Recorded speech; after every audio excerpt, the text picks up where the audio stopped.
Hello po, magandang araw. For this video, pag-uusapan naman natin at isi-share ko po sa inyo yung aking experience with Maribank. Pero bago po yan, kung bago pa lang po kayo sa channel na to, please pa-subscribe naman po sa channel, pa-like and share ng video. So, maraming salamat po. So, for today's video, yun na nga po share ko sa inyo. Si Maribank, dati po siyang C-Bank, and ngayon Maribank na siya. Dati talaga, so ganito yun. Noong ako, nag-open ako ng C-Bank pa lang siya noon. Nag-open ako ng C-Bank. Nahirapan akong mag-open ng account sa mismong app ng C-Bank. As in talaga, ang tagal ko, laging rejected, hindi ako ma-approve, no? Kasi yung sa face verification ba, doon ako natatagalan. Iwan ko kung ano yung hinahanap nila, tapos pati yung mga ID, mahirapan ako. Ang ginawa ko guys, kung gusto nyo mas madali yung pag-open ng inyong account sa Maribank, gamitin po ninyo yung inyong mga accounts sa Shopee. So, pero bago po yan, share ko muna. Bakit nga ba kay maganda si Maribank or si C-Bank dati? So, Maribank na itatawag natin sa kanya kasi yun na yung pangalan niya. Si Maribank po kasi meron siyang higher interest rate kay compare sa ibang mga traditional na bank account, kasi meron siyang 4% per annum na ino-offer and daily interest siya. So, daily mo siyang matatanggap yung interest kapag ka nag-save ka sa kanya. And ito pa. Merong mga bills na binabayaran sa kanya na free, and pag nagpadala ka ng pera into another bank or kahit saang bank yan, free transactions. O diba? Napakalaking bagay siya. Kasi kung tutuusin, sa mga traditional banks, sa BPI 10, sa GCash 15, sa Maya 15, o sa GoTime naman, 8 free, ganun. So, sa kanya, at least, 16 times a week. O, kung ikaw, madalas kang nagtatransact, padala ng ganito, padala ng ganyan, perfect talaga si Maribank kasi nare-refresh yung kanyang counts every Monday. So, every Monday, 16. Every Monday, 16 yung free mo. So, ganun yun. Doon tayo sa pag-open. Malaking bagay siya guys, as in napakalaki ng masisave mo kung mayroon kang account kay Maribank.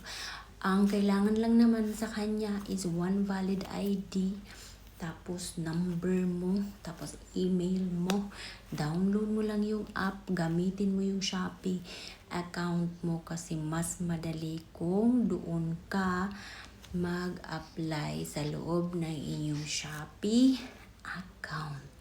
So, yun. Yun ang ginawa ko nung nakaraan na, kasi sa experience ko, ang tagal ko tagal ko talaga kay C-Bank pa lang siya noon. I think, magto 2 years na ako. Magto 2 years na ako kay Maribank o kay C-Bank.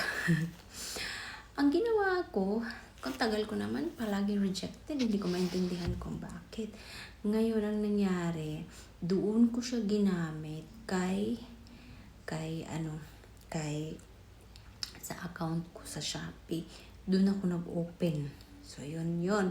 Nung ginamit ko doon, ayan, pakita ko sa inyo. Ayan.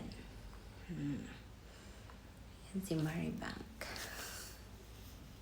Nandiyan kasi yung pangalan ko. Ay, alisin ko na lang yung pangalan ko. Ayan, nandiyan ang Maribank ko. Tapos, 4% per annum yung kanyang interest rate. At pinakamaganda talaga at pinakagamit na gamit ko is yung free na transaction fee. Biro mo kung magpapadala ka sa isang linggo ng 3 beses, 5 beses, per transaction 10 pesos or 15 pesos kay GCash kay Maya, malaking bagay na rin yun. Sayang yun, diba? Kaya naman, kung ikaw nagtitipid ka, yan, perfect siya sa'yo.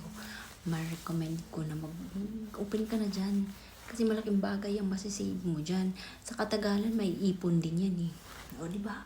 Dagdag mo lang yan dun sa savings mo. Malaking bagay siya, as in, malaking bagay. Tapos, tumatanggap din naman siya ng mga bills payment, or scan QR code. So, pwede yun. So, yun na, mag-open ka na ng Maribank. Hindi to hindi to sponsor na video Talagang sinishare ko lang dito yung aking experience. And natutuwa talaga ako sa kanya. Kasi doon ko siya gamit talaga. Liban sa interest rate niya na medyo malaki kaysa sa ibang bank. Diba? Mas malaki siya kasi yung iba 3.5 lang, 3.5 lang si GoTime. Tapos, si Maya mas malaki pa. Kaso, depende sa paggamit mo kay Maya. Kung madalas mong ginagamit yung Maya app, malaki, 5% per annum. Ang na-experience ko kay Maya, nung nasa Pinas ako, kasi gamit na gamit ko si Maya, ang na-experience ko sa kanya, umabot ako ng 15% interest rate kay Maya. Pero ngayon kasi hindi ko na siya masyadong nagagamit. Kasi nandito na sa ibang bansa. Kaya, na lang ako sa kanya, 3.5. Mas maganda pa rin dito kay Maribank kasi for person. O, diba? Tapos, yung free na transaction fee, yun ang malaking bagay, malaking masisave. So, yun lang yun. Sana may natutunan kayo. Mag-open na kayo. Download nyo lang yung Maribank na app. Tapos, ihanda nyo yung ID ninyo, number, email. So, makakapag-open na kayo agad-agad. Napakadali lang. Kung gusto nyo naman, gayahin nyo ko. Kung hindi kayo makapasok-pasok doon sa app kasi medyo mahirap, punta kayo sa Shopee ninyo at doon kayo mag-open ng inyong account. So, yun lang. So, yun lang po for today's video. Thank you for watching and sana may natutunan kayo. And maraming salamat. Pa-share na po ng video, pa-like na rin po ng video. Thank you for watching and see you on my next video. Bye!